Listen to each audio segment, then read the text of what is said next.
have a question. Have you ever tried solving a problem and ended up making everything 1,000 times worse? This is a story about the Osborne Reef, which started out with really good intentions, but ended up becoming an ecological calamity that would haunt us for decades to come. People!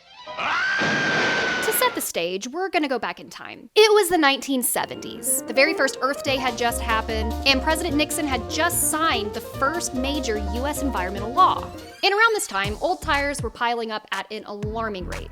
There just wasn't an easy way to recycle them. Meanwhile, fishermen in Florida were looking for items to build an artificial reef, which is a man-made structure that mimics some of the characteristics of a natural reef and can provide many benefits, including restoring coral reefs, keeping large objects out of landfills, and attracting many big game fish.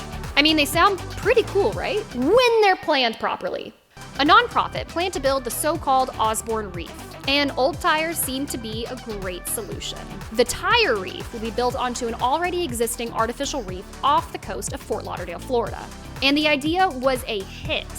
It had endorsement from the U.S. Army Corps of Engineers, state and local officials, as well as wide public support. I mean, what couldn't you love? You're getting rid of tires and building reefs. And a prominent sponsor even christened the event by dropping a gold-painted tire into the ocean. Ultimately, over 2 million tires were bound together using steel clips and nylon rope.